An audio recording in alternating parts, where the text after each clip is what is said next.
Hello students, welcome to our channel NEET learners. बच्चों, आज के सेशन में मैं स्टार्ट करने वाला हूं बहुत ही इंपॉर्टेंट टॉपिक, न्यूक्लिक एसिड। तो चलिए शुरू करते हैं। देखिए, nucleic acids are the polymer of nucleotide and are biomacromolecules. जो न्यूक्लिक एसिड होते हैं वो पॉलीमर होते हैं किस चीज के?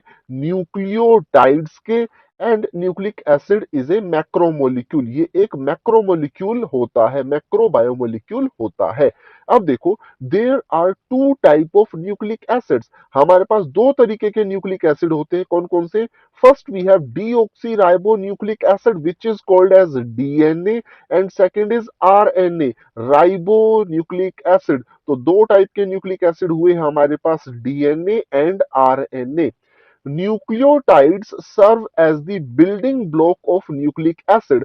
भाई, जो न्यूक्लिक एसिड होता है उसकी बेसिक यूनिट जो हमारे पास होती है वो होती है nucleotide.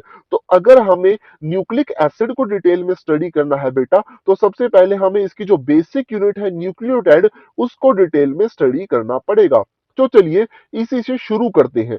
A nucleotide is composed of, एक न्यूक्लियोटाइड होता है ना, वो बेसिकली तीन चीजों का बना होता है। ये तीन चीजें कौन कौन सी है? एक होता है phosphate group, second we have sugar which is called as panto sugar, and third we have heterocyclic nitrogen containing compound जिसको नाइट्रोजनस बेस बोलते हैं। तो वन बाय वन इनको स्टडी करते हैं। पहला बेटा हमारे पास प्रेजेंट होता है ए फोस्फेट ग्रुप। ये देखो हमारे पास बेटा फोस्फोरिक एसिड का फॉर्मूला हुआ। फोस्फोरिक एसिड होता है H3PO4। तो H3PO4 ये स्ट्रक्चर हुआ फॉस्फोरिक एसिड का। फॉस्फेट के साथ डबल बॉन्ड ऑक्सीजन जुड़ा हुआ है और तीन OH ग्रुप अटैच होते हैं। इसको मैं फॉस्फेट आयन की फॉर्म में, इस फॉर्म में भी रिप्रेजेंट कर सकता हूं। दोनों ही हमारे पास क्या है? Phosphoric acid. तो फॉस्फेट ग्रुप हो गया। Second we have a 5 carbon sugar और पेंटो शुगर। तो आपको समझ आ गया होगा इस शुगर के अंदर कितने कार्बन होते हैं? 5 कार्बन, तभी इसका नाम क्या पड़ गया? पेंटो शुगर। ये एक मोनोसेकेराइड होता है, मींस इसको अगर हम डिवाइड करेंगे तो ये फर्दर स्मॉलर शुगर यूनिट में ब्रेक डाउन नहीं हो सकती। तो ये एक मोनोसेकेराइड है। In RNA the sugar is ribose. RNA के अंदर बेटा राइबोज शुगर प्रेजेंट होती है, दस the name is ribo nucleic acid. उसी के कारण से उसका नाम पड़ा ribo nucleic acid. And in DNA the sugar is deoxy ribose. DNA में डीऑक्सी राइबोज होती है, इसी कारण से उसका नाम पड़ा डीऑक्सी राइबो न्यूक्लिक एसिड। ये बेसिक स्ट्रक्चर है बेटा हमारे पास। ये है राइबोज। तो number of carbon 1 2 3 4 and 5, 5 carbon are present. तो ये शुगर हुई हमारे पास पेंटोज। ये हमारे पाच एक रिंग प्रेजेंट है, रिंग के अंदर एक ऑक्सीजन है और 4 हमारे पास कार्बन प्रेजेंट होते हैं। फिफ्थ कार्बन ये रहा जिस पर CH2 और एक OH ग्रुप अटैच होता है फिफ्थ कार्बन पर। ये हुआ राइबोज। अगर इसके सेकेंड कार्बन से जो OH ग्रुप अटैच्ड है उसका हम ऑक्सीजन रिमूव कर देते हैं, तो सेकंड कार्बन से आपने क्या रिमूव कर दिया? ऑक्सीजन रिमूव कर दिया। तो ये स्ट्रक्चर बनेगा डीऑक्सीराइबोज। सो बिल्कुल सेम स्ट्रक्चर होगा, ओनली डिफरेंस क्या है? सेकंड कार्बन पर जो OH ग्रुप है वहां से आपने क्या रिमूव कर दिया है? ऑक्सीजन रिमूव कर दिया है। तो ये हो गया डीऑक्सी, मींस ऑक्सीजन का रिमूवल। सो डीऑक्सी राइबोज। तो डीऑक्सी राइबोज प्रेजेंट होता है डीएनए में और राइबोज प्रेजेंट होता है आरएनए के अंदर। तो ये हुआ सेकंड बेसिक स्ट्रक्चर किसके अंदर? हमारे पास जो प्रेजेंट होता है एक न्यूक्लियोटाइड के अंदर। अब थर्ड कंपोनेंट जो हमारे पास होता है किसका? न्यूक्लियोटाइड का, वो होता है बेटा a heterocyclic nitrogen containing compound called as base या नाइट्रोजनस बेस। अब देखो हेट्रोसाइक्लिक से तो आप समझ गए होंगे, ये एक साइक्लिक स्ट्रक्चर है जिसके अंदर साइकिल के अंदर जो एटम होंगे वो अलग अलग होने वाले हैं।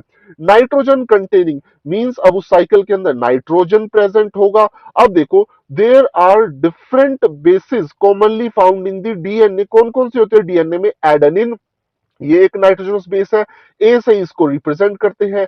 ग्वानिन जिसको जी से रिप्रेजेंट किया जाता है, थायामिन टी से रिप्रेजेंट करते हैं, साइटोसिन सी से रिप्रेजेंट करते हैं। आरएनए ऑल्सो कंटेन, आरएनए में भी होते हैं adenine, guanine and cytosine. But instead of thymine uracil present होता है। सो आरएनए के अंदर थायामीन की जगह पर क्या प्रेजेंट होता है, यूरासिल, और डीएनए के अंदर यूरासिल की जगह पर क्या प्रेजेंट होता है, थायामीन प्रेजेंट होता है। Adenine and guanine are double ring bases called as purine. अब एडेनिन और ग्वानिन जो है बेटा, इनको प्यूरिन बोला जाता है। साइटोसिन, थायामीन एंड यूरासिल, इनके अंदर सिंगल रिंग होती है और इनको पैरामिडीन बोला जाता है। तो ये जो स्ट्रक्चर है हमारे पास, दीज आर द पैरामिडीन्स। कौन कौन से, साइटोसिन, थायामीन एंड यूरासिल, जिनके अंदर सिंगल रिंग प्रेजेंट है। जबकि यहां पर ये जो स्ट्रक्चर जिनके अंदर डबल रिंग प्रेजेंट है, इनको बोला जाता है क्या, प्यूरिन। सो प्यूरिन के अंदर प्रेजेंट है हमारे पास एडेनिन एंड ग्वानिन। तो सबसे पहले बेटा हम स्ट्रक्चर देखते हैं किसका, एडेनिन का। एडेनिन के अंदर देखो हमारे पास जो रिंग प्रेजेंट है, ये क्या बताया था हमने, अभी हमने डेफिनेशन के अंदर, these are heterocyclic nitrogen containing compound. तो साइकिल तो आपको दिख ही रही है यहाँ पर। अब कौन कौन से एटम है, एक तो नाइट्रोजन है, दूसरा क्या है बेटा, carbon. So nitrogen and carbon, दो अलग अलग एटम हो गए रिंग के अंदर, इसी कारण से बोला गया हेट्रोसाइक्लिक। यहाँ पर जो सेकंड रिंग है, इसके अंदर भी एक दो नाइट्रोजन है, प्लस बाकी क्या प्रेजेंट है, बाकी के बेटा कार्बन प्रेजेंट होते हैं। अब देखो एडेनिन के अंदर एक डबल बॉन्ड यहां पर प्रेजेंट होगा, एक यहां पर और एक यहां पर। एडेनिन जो हमारे पास है, जो नंबरिंग स्टार्ट होती है प्यूरिन्स के अंदर, from here the numbering will be started. So this is number 1, second, third, fourth, fifth and six, then seventh, eighth and ninth. तो ये नंबरिंग बेटा आप लोगों को रिमेंबर रखनी है, फर्स्ट नंबर यहां से स्टार्ट होता है। एड ऐसे ही हमारे पास स्ट्रक्चर होता है ग्वानिन का। ग्वानिन के अंदर पोजीशन नंबर 6 पर NH2 की जगह पर डबल बॉन्ड O प्रेजेंट होगा, और कार्बन नंबर सेकंड के ऊपर NH2 ग्रुप प्रेजेंट होता है। तो this is the structure of guanine. अब हम देखते हैं स्ट्रक्चर ऑफ साइटोसिन। जो साइटोसिन का स्ट्रक्चर होगा, थायमिन और यूरासिल, इनके अंदर सबसे पहला बेटा नंबरिंग स्टार्ट होती है from the lower nitrogen. So nitrogen number 1, then 2, 3, 4, 5 and 6। तो ये नंबरिंग का सीक्वेंस हुआ। यहाँ पर जो हमारे पास नंबरिंग है वो इस सीक्वेंस में चलती है, इस डायरेक्शन में, जबकि यहाँ पर नंबरिंग की डायरेक्शन बिल्कुल ऑपोजिट होती है। सो 1, 2, 3, 4, 5 एंड 6। चलिए अब देखते हैं हमारे पास साइटोसिन का जो स्ट्रक्चर है, उसमें कार्बन नंबर फोर्थ के ऊपर NH2 ग्रुप प्रेजेंट है, एंड और सेकंड हमारे पास डबल बॉन्ड O प्रेजेंट होता है। थायमीन के अंदर नंबर 4 पर प्रेजेंट होता है डबल बॉन्ड O, और नंबर सेकंड पर भी प्रेजेंट होता है double bond O, plus number 5 पर प्रेजेंट होता है CH2 group. And in uracil number 4 and number 2 consist double bond O double bond O। So uracil और थायमिन के स्ट्रक्चर में बेटा सिर्फ कार्बन नंबर 5 के ऊपर ही डिफरेंस होता है। तो थायमिन को 5 मिथाइल यूरासिल भी बोला जा सकता है, क्योंकि फिफ्थ पोजीशन पर सिर्फ मिथाइल ग्रुप ऐड कर दिया गया है। तो ये हमारे पास स्ट्रक्चर हुआ किसका, प्यूरिन का, और ये स्ट्रक्चर हुआ हमारे पास पायरिमिडीन का। प्यूरिन्स हमारे पास होते हैं एडेनिन एंड गुआनिन, जिसके अंदर डबल रिंग्स प्रेजेंट होती है, जबकि पायरिमिडीन हमारे पास सिंगल रिंग स्ट्रक्चर प्रेजेंट होते हैं। अब देखो बेटा, the nitrogen base molecule is joined to the sugar molecule by a glycosidic bond. अब हमारे पास जो ये नाइट्रोजनस बेस मॉलिक्यूल हमने देखे, ये जो पेंटो शुगर हमने देखी, उसके साथ कंबाइन होते हैं किसकी हेल्प से, with the help of a bond which is called as glycosidic bond, और जो स्ट्रक्चर बनेगा उसको बोलेंगे nucleoside. The nucleoside combines with phosphate group by ester bond, और जो स्ट्रक्चर बनेगा उसको बोलेंगे न्यूक्लियोटाइड। तो चलिए इस स्ट्रक्चर को जो है मैंने अभी आपको बताया, इसको थोड़ा डिटेल में हम स्टडी करते हैं। ये देखो बेटा, हमारे पास प्रेजेंट है एक शुगर, पेंटो शुगर, जो है हमारे पास क्या, राइबोज। ठीक है, तो राइबोज शुगर हमारे पास प्रेजेंट है। कार्बन नंबर फर्स्ट के साथ हमारे पास जुड़ता है बेस, नाइट्रोजनस बेस। सपोज करो ये नाइट्रोजनस बेस हमारे पास प्रेजेंट है, कौन सा, एडेनिन। तो एडेनिन का हमारे पास यहाँ पर बॉन्ड बनता है विद दी कार्बन नंबर 1, और जो ये बॉन्ड बनता है ये होता है ग्लाइकोसिडिक बॉन्ड। तो ये जो इतना स्ट्रक्चर बनेगा जिसके अंदर pento sugar plus nitrogenous base present है, इसको बोला जाता है न्यूक्लियोसाइड। क्या बोलेंगे, न्यूक्लियोसाइड। अब देखो यहाँ पर कार्बन नंबर फिफ्थ के साथ, carbon number fifth of pento sugar, इसके साथ फोस्फेट ग्रुप अटैच हो सकता है with the help of ester bond, phosphoester bond. तो ये जो कंप्लीट स्ट्रक्चर बनेगा इसको हम बोलने वाले न्यूक्लियोटाइड। सो एक न्यूक्लियोसाइड बनता है with the help of pento sugar and nitrogenous base, जबकि हमारे पास एक न्यूक्लियोटाइड बनता है न्यूक्लियोसाइड प्लस फोस्फेट। और यहां पर बॉन्ड आप देख ही चुके हो, ग्लाइकोसिडिक बॉन्ड एंड फोस्फोएस्टर बॉन्ड बनने वाले हैं। अब देखो बेटा, हमारे पास अगर नाइट्रोजनस बेस होता है एडेनिन। तो जो न्यूक्लियोसाइड बनेगा यहां पर अगर एडेनिन प्रेजेंट है तो जो न्यूक्लियोसाइड बनेगा वो होगा एडिनोसिन। और हमारे पास जैसे ही उसमें फॉस्फेट ग्रुप अटैच होगा तो क्या बनेगा न्यूक्लियोटाइड, उसको बोलेंगे एडिनाइलिक एसिड। तो अगर ये हमारे पास एडेनिन है, जो ये स्ट्रक्चर है, तो ये हुआ हमारे पास एडिनोसिन। और जो ये कंप्लीट स्ट्रक्चर बनेगा उसको बोलेंगे एडिनाइलिक एसिड। ऐसे ही बेटा हमारे पास बाकी नाइट्रोजनस बेसिस होते हैं। अगर ग्वानिन है तो हमारे पास न्यूक्लियोसाइड होगा ग्वानोसिन और न्यूक्लियोटाइड बनेगा ग्वानाइलिक एसिड। ऐसे ही अगर हमारे पास नाइट्रोजनस बेस होता है साइटोसिन तो न्यूक्लियोसाइड होगा साइटिडीन और न्यूक्लियोटाइड होगा साइटिडाइलिक एसिड।